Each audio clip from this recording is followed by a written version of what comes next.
You are Locked On Irish, your daily podcast on the Notre Dame Fighting Irish.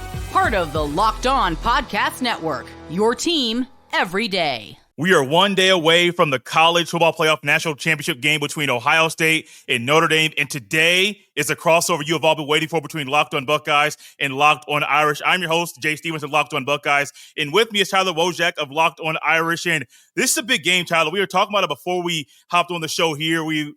Both teams have interesting paths to get here. Both teams have interesting quarterbacks that are leading these offenses. Both teams have coaches that are trying to do something that people are saying they can't do, but they both are in a spot to do those things on Monday night. Tyler, when I think about the quarterbacks, Riley Leonard's one of those guys that's been a phenomenal leader for Notre Dame this year.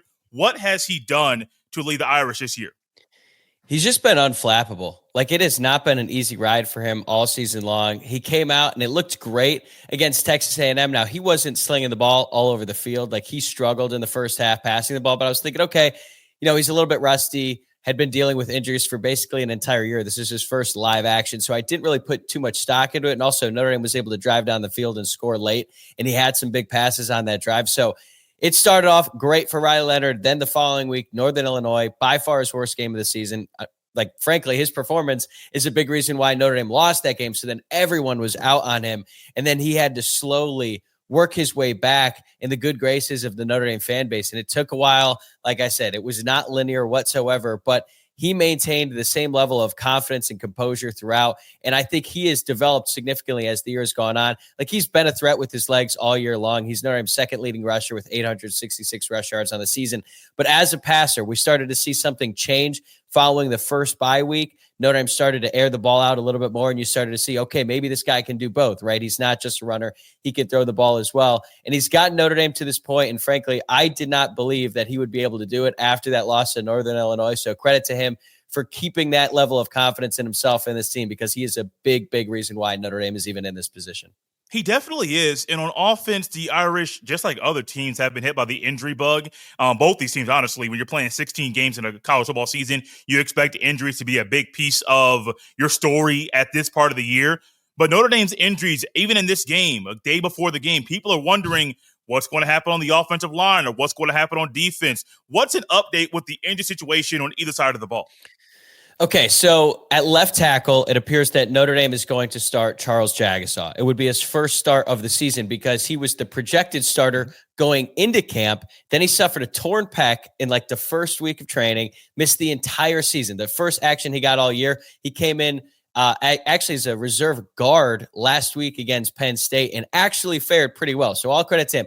But now he's going back to his natural position because Notre Dame's starting left tackle for the whole year, Anthony Knapp, suffered a high ankle sprain. So that's one move. At right guard, Rocco Spindler has been the starter. He's older, but he's been dealing with this ankle injury throughout the playoffs. He had to leave the game against Indiana, gutted it out against Georgia, had to come out against Penn State. And now I think they're going to try to give it a go with him. We'll see what happens there. Then on defense, they've been without their top two edge rushers, Jordan Botelho and Boubacar Traore, for pretty much the entire season. Botelho went out week 3. Traore went out in week 4. They managed to figure things out, but then they lost another NFL caliber player on the defensive line, Riley Mills, in that first round game against Indiana. So he's out as well. They're also playing without Benjamin Morrison, who I think is probably the most talented player on the entire team.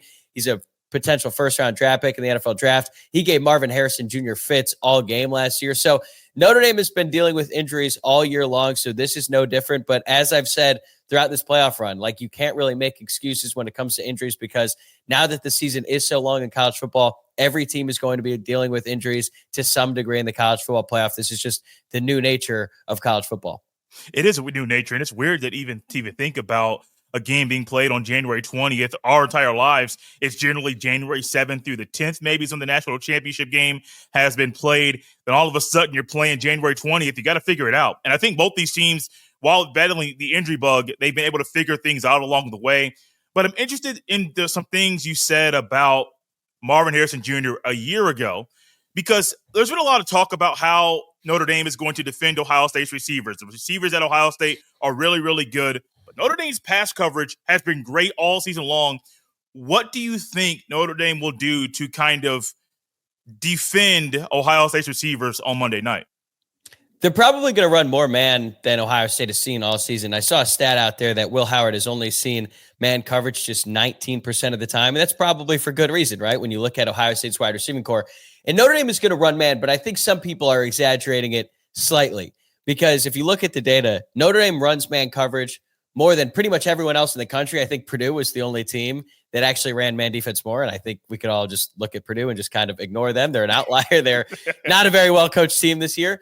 But Notre Dame was second, and certainly they ran the most of anyone in the college football playoff, but they only ran it 55% of the time. So they do it more than anybody else, but it's not the only thing that they do. It's not like they're going to be just trotting out one-on-one coverage on Jeremiah Smith all game. They're going to do it sometimes, but they're probably going to try to disguise it as much as possible because that is one thing Notre Dame is exceptional at. It's disguising their coverages and their blitzes, and a big reason why is their defensive coordinator, Al Golden.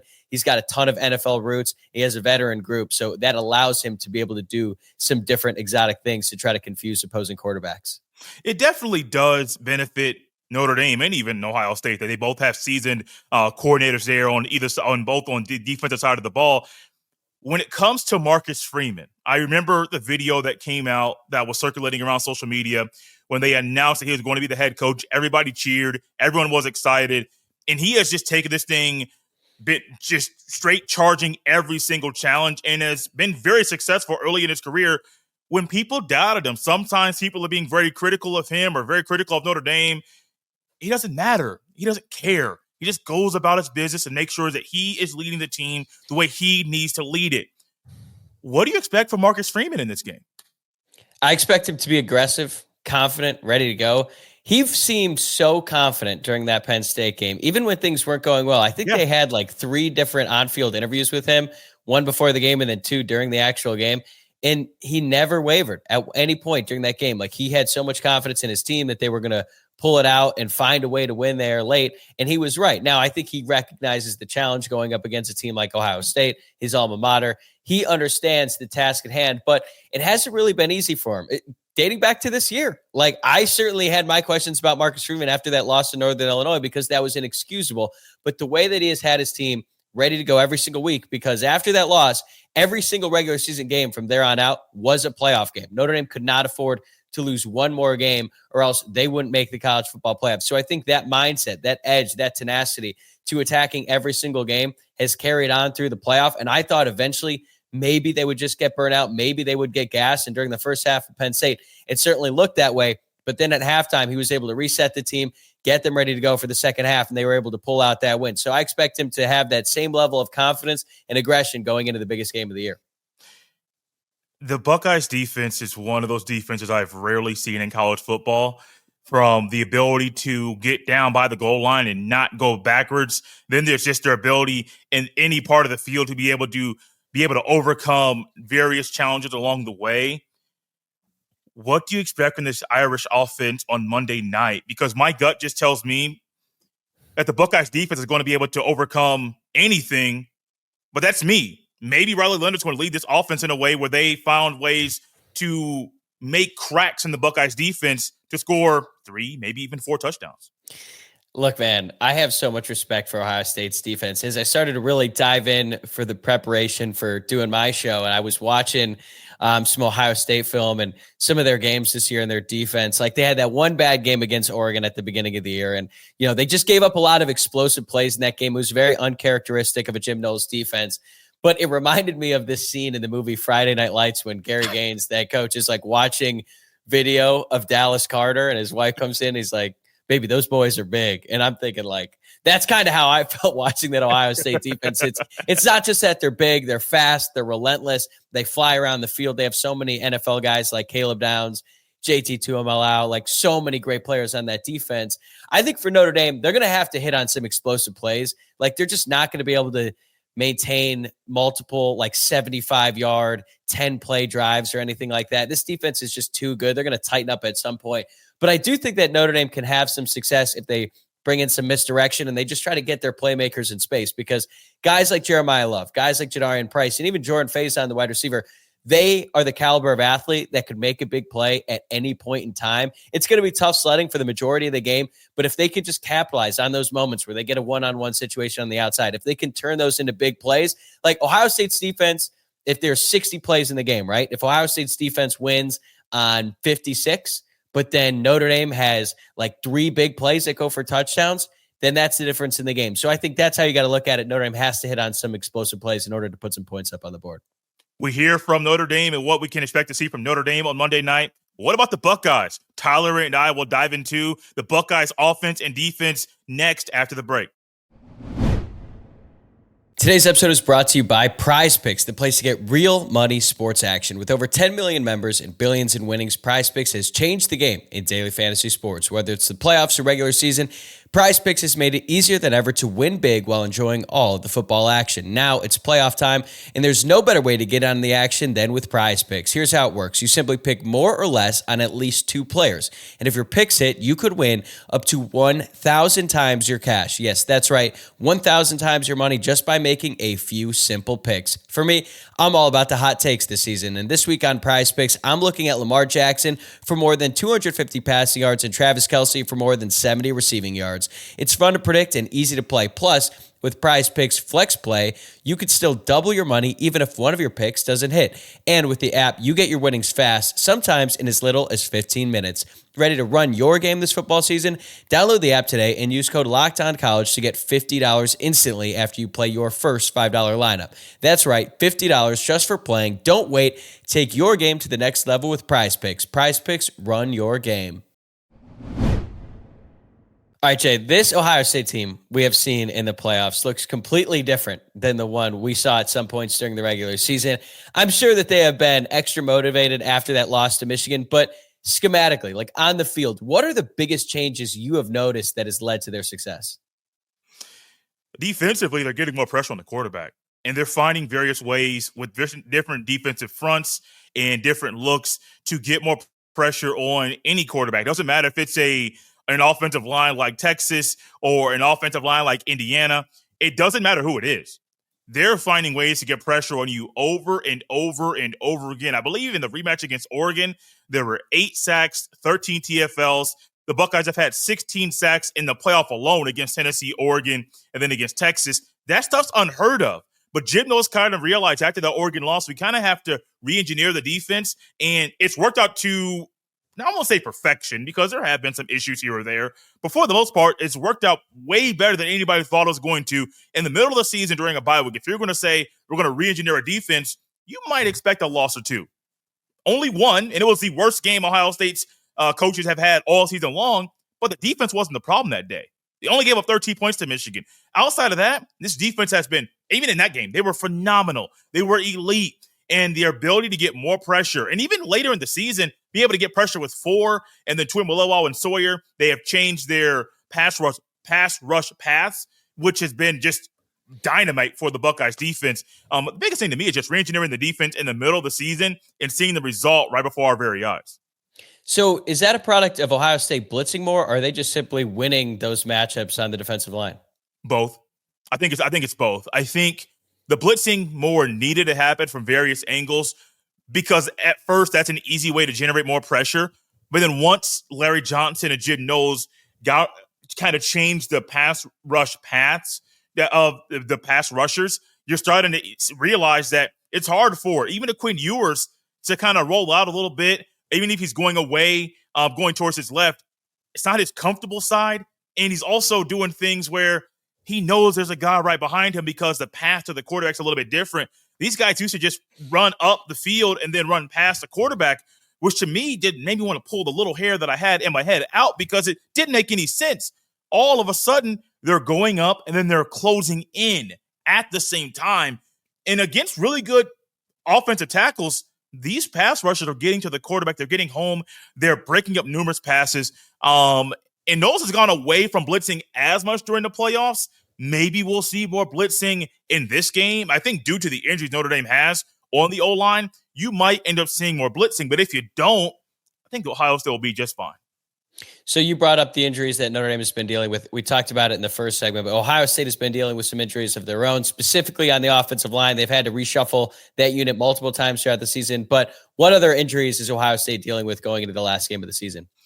During the last game against Texas, Denzel Burke didn't play in the second half. He had an upper, I believe, extremity injury, as Ryan Day called it. He is expected to go full strength and start against Notre Dame on Monday night. On the offensive line, no one else has really been dinged up. They've kept re-engineered things. They're rotating at guard. Luke Montgomery got his first start of his career against Texas, and he played like a guy that belongs on the starting unit for Ohio State. Jack Sawyer and Cody Simon, they're wearing what I call the J.J. Watt arm brace because they're just dinged up right now. Tuimoloau got a hurt ankle against Texas. He came back in the game and played very, very well. The nicks, the dings, those things are going to happen, those bruises. You talked about it. You're playing 15, 16 games in college football. That stuff is going to happen. And so outside of that, the Buckeyes have been pretty healthy. Well, there was that Will Howard big welt on his hand, on his left hand, when his hand hit the helmet of an opposing player. He's fine. He talked about it afterwards. He's fine. But I expect nicks and dings, and maybe somebody may go down. Maybe everybody stays healthy. I don't know. But in the 16th game of a season, which is what a game I think is going to be very, very physical, it wouldn't shock me if a guy or two on either side went down. But my gut says if somebody goes down, if they can go back in, they're going to, because this is for everything. It's what you play for. You want to end the game with a national championship trophy. Yeah, I didn't even mention like Jeremiah Love and Howard Cross on the Notre Dame side. Those are two guys who have been dealing with injuries, but they're going to play, they're going to go, and they're going to give it as much as they possibly can, because this is the national championship game. You don't have to be anywhere close to 100% to kind of ride that adrenaline, make some plays. But we've talked a lot about the stars today. We haven't really talked that much about Jeremiah Smith, but we will in a second. But guys like Smith, Caleb Downs, Jack Sawyer, Will Howard, JT Tuimoloau. Notre Dame fans are familiar with them because those are some of the biggest stars in college football. But who has been the unsung hero for Ohio State during this playoff run that more people should know about? Offensively, Donovan Jackson, a guy that was supposed to be the starting left guard this year, missed the first couple of games due to an illness, came back, started left guard up until the backup left tackle went down. Starting left tackle went down against Oregon. The backup left tackle went down maybe a game or two later. All of a sudden, against Penn State, Donovan Jackson goes out to left tackle for the very first time. And that was the only game where he's given up a sack. I think maybe the only game he's given up a pressure. Don't quote me on that last part. But he has been, outside of Will Howard, the MVP of the offense. Because without him, I don't believe Ohio State's here. I don't even know if Ohio State gets past Tennessee if Donovan Jackson is not playing the way that he is. Defensively, I would say Cody Simon is the heartbeat of the Buckeyes defense. He is playing the type of linebacker play Ohio State fans have been thirsty for a very long time. I mean, Ryan Day's has some really good players. The linebacker play under Ryan Day has not really been at Ohio State standard. All of a sudden, Cody Simon in his final year is playing like a man possessed in the very best way. His instincts are elite. His ability to spy quarterbacks has been really surprising at how good he is at it. And I do expect him to spy a little bit with Riley Leonard at some point throughout the game. If he is the only spy, cool. But I don't think Jim Knowles is going to only go with just one spy throughout the game. He's going to try to change things up and give different looks for Riley Leonard to kind of see throughout the game. But Cody Simon and Donovan Jackson, they've been great. Ohio State has had the best wide receiving core in college football for some years now. Like once Brian Hartline took over, he made that room a juggernaut in college football. Last year, Notre Dame went up against Marvin Harrison Jr. Emeka Egbuka had a huge game, but the Irish actually held Harrison Jr. in check. He only had 3 catches for 32 yards. Now, granted, he did go down with an ankle injury at one point in that game, but now here they go with true freshman Jeremiah Smith, who might be the next Julio Jones, Calvin Johnson, whatever you want to call it. Would you rather have true freshman Jeremiah Smith, this version of him now, or junior year Marvin Harrison Jr.? You got to pick one of them for this national championship game. Who would you take? I can't get that game, the last offensive play against Michigan, out of my head. And there are other plays where Marvin Harrison Jr. didn't finish routes. And it's rare that I even say this, man, because I love Marv. I watched his dad play my entire life when he was playing for the Colts. Jeremiah Smith is different. And I don't say that about a lot of guys out there.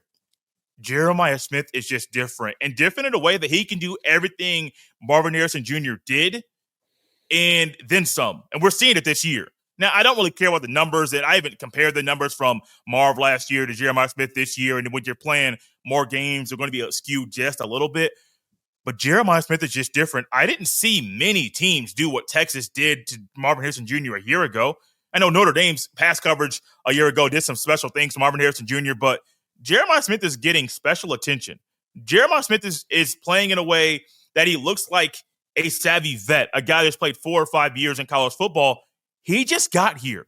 He literally just turned 19 years old, and he is playing this way from his run blocking ability to be able to attack any defense. It does not matter. He's at full strength all the time. It's weird, man, because I love Marv. Marv is so good. Yeah. But Jeremiah Smith is just different. So when Ohio State is playing their best offensively, it's terrifying. Like that first half against Oregon, we were talking about it before. That's one of the greatest halves of football I have ever seen at any level. But it hasn't always been that way for Ohio State this season. They didn't look that great offensively against Michigan, certainly. Nebraska, I think you could even throw Penn State and Iowa in there a little bit as well. When Ohio State is struggling offensively, what are the biggest reasons why? They shoot themselves in the foot, and they allow mental blocks to be formed in their head, and they struggle to get over them. I mean, look at the last game against Texas. I don't know how many drives off the top of my head that Ohio State shot themselves in the foot, or Travion Henderson punched to someone's neck, unsportsmanlike 15-yard penalty. You had a false start. You had a holding on the same drive. Next thing you know, Ohio State's punting. You had an unsportsmanlike conduct penalty where Austin Serveld ran up and ran through a couple of guys that were trying to tackle the ball carrier. Maybe he heard the whistle. Maybe the whistle was blown. I don't know all of that, but I know it was enough that he did that got a flag. There have been mental blocks that have stopped Ohio State this year. That wasn't the issue against Oregon. That was the issue against Michigan. And if Ohio State avoids mental blocks that last the entire game, they're going to be fine. I have no doubt that if Ohio State, at some point, let's just say they do shoot themselves in the foot for whatever reason, and they struggle to get out of their own way. They showed last week that they can get over that very hurdle, where a month prior, they couldn't get over that hurdle. And so I think they've just shown growth and a lot of mental fortitude throughout this time period in the playoff that, yeah, we can have some issues. We can shoot ourselves in the foot, and maybe obstacles will be formed in our brain that will be hard to get over, but eventually they'll get over them. And I think on Monday night, let's just say Ohio State does shoot themselves in the foot, or there is a missed block or numerous drops. I think they'll find ways to get over those hurdles throughout the game. It's a national championship, so there's plenty of pressure to go around. But I think it's fair to say that there's not one person who is under more pressure than Ohio State head coach Ryan Day going into this game. So how confident are you in Ryan Day to get the job done? I'm very confident. I am very confident in Ryan Day's ability to adjust, Ryan Day's ability to push the right buttons, Ryan Day's ability to understand the moment, and the fact that he's already been here once. I don't want to let that get glossed over, that in the 2020 season, the weird COVID season that it was, Ryan Day took Ohio State to the national championship. Now, they ran into a really, really good Alabama team, but he knows what it means and what it feels like to get there and to lose. Now, there was a beatdown, too, so it wasn't just a loss, a 5 or 10-point loss. No, that was a beatdown of an Alabama team. And so Ryan Day knows what it means to be here. He understands the path that it takes in a new format for the playoffs, but also the grind that this group of players has gone through with Ryan Day. He understands the moment. And my confidence in Ryan Day, just to be honest with you, it wasn't this high before the playoff. Even at the end of the regular season or during the regular season, I didn't have the belief in Ryan Day's ability to get it done in the national championship this season that I do right now.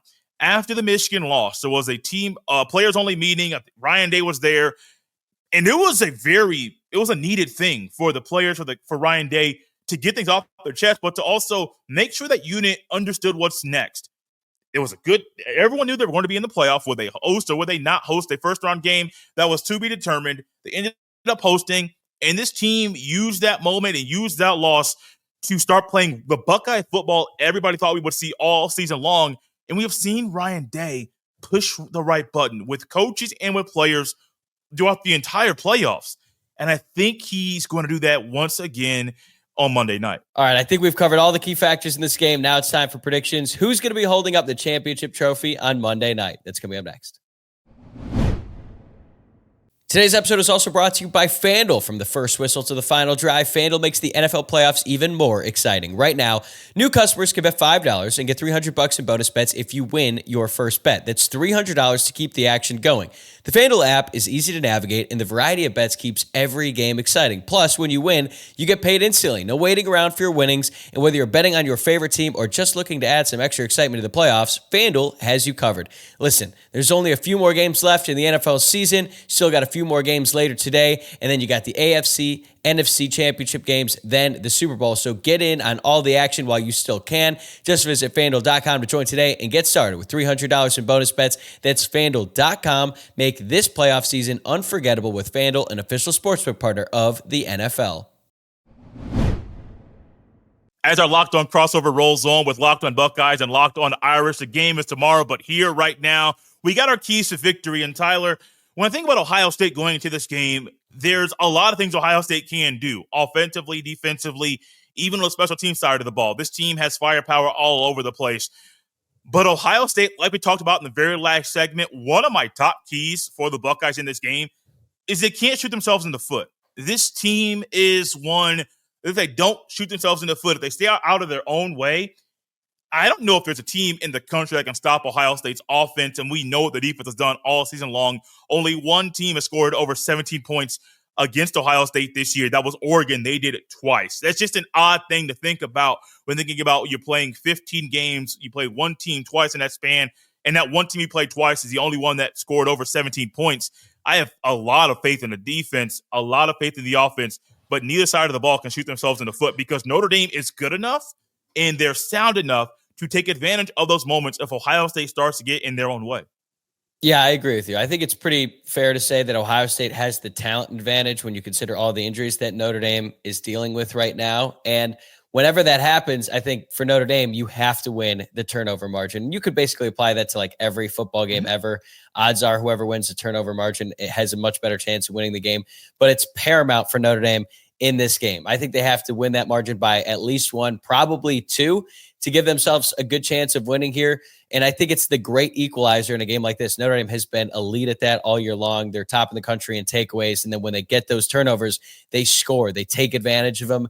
We saw that in the Georgia game. They caused that fumble right before the end of the first half and then immediately scored a touchdown. So as a whole, offensively and defensively, Notre Dame has to win the turnover battle. And I think for the Notre Dame defense, they have to rattle Will Howard early on. They cannot allow him to get into any sort of a rhythm. Like in that Texas game, he came out firing. The middle of the field was open and he was hitting it. He got in a groove and it looked like Ohio State was going to run away with it. Now, Texas made some adjustments on defense and they cleaned things up. But when you get that version of Will Howard early on, that Ohio State offense is extremely hard to stop. So I think overall Notre Dame has to win the turnover battles. That's going to be a big burden on the defense. They've got to make some plays, but they also have to rattle Will Howard early on.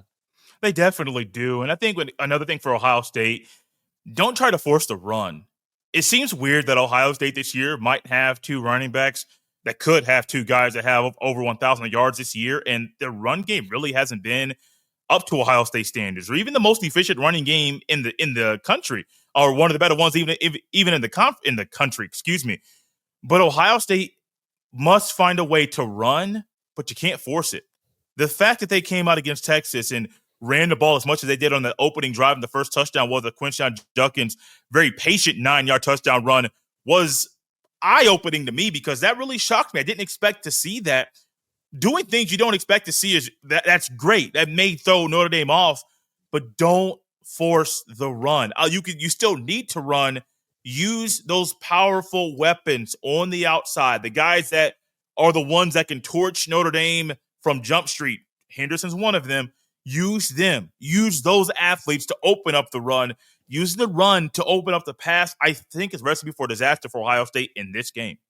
I mean, that's what worked for Michigan. They basically dared Ohio State to run the ball. They put 7 guys in coverage, and they were like, try to run against a light box. Ohio State took the bait, and they just couldn't get anything going up against the Michigan D-line, who is clearly one of the best in the country. But on the other side of the ball, for Ohio State's defense, what do you think are the keys to the game for them? Keys to the game for the Buckeyes defense, do what you've been doing all season long. That sounds very weird to say, and maybe it sounds like I'm just an Ohio State homer, but what we've seen from Ohio State's defense, even if you look at the second half of the year and in the playoffs, what they've been doing works. Don't go away from it. If you have to blitz a lot to get pressure, do it. But we've seen Ohio State do that in the second half of the year and had a lot of success. If you're going to rush 3 or rush 4 and keep everybody back, cool, do it. But do what you've been doing that works. You already have a winning formula. You already have an elite formula. Don't go away from what works. Jim Knowles is not afraid to try different things in the playoffs that he thinks will work in a certain moment. It worked in the goal line stand against Texas at the end of the game. It wouldn't shock me if Jim Knowles pulls out a new trick or two during this game, but that's what works. When I say what works, it's not just do the same old thing. It's Jim Knowles pushing the right buttons and maybe pulling something out of his bag that he's never used, but he knows it will work right here. Just do what works. It sounds weird. I'm not talking about a player or two, just in totality. Keep doing the same thing, then the chips will fall where they may. Yeah, sometimes when you get to this point, the biggest key is don't change anything, right? Yeah. Don't need to fix it if it ain't broke. So I would say for the Notre Dame offense, they have to win on first down. And I feel like usually people say, well, you got to win on third down. That's obvious, right? It's the money down. If you don't convert, you're coming off the field. But for Notre Dame to have any chance to move this ball against the Ohio State defense, they have to win on first down. They can't be moving backwards. We talked about how the Ohio State D-line is so good at getting sacks or registering TFLs.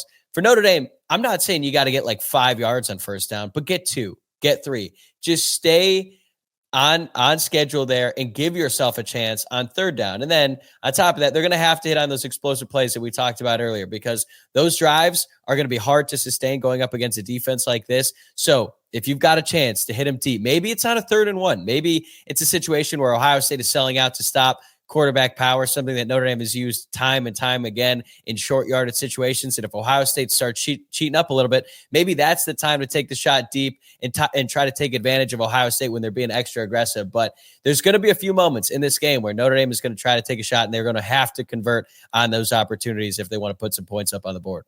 You're exactly right. It's one of those areas where I think Notre Dame is going to have one of those game plans that might shock people. And they may find a way to have success on first down. I'm not trying to say that they won't do things that will be successful. I'm not even going to be a person that says, oh, they're not going to score. Notre Dame's a good football team. They earned the right to get here. The last thing I kind of think for Ohio State here is special teams. You got to be very successful. Notre Dame is good situationally in football, and we've seen them, I think it was against Georgia, score on a kickoff return. Special teams in this game is going to be one of those things that can win a game or lose a game at the end of the day. In Ohio State special teams, the kicking game has been spotty.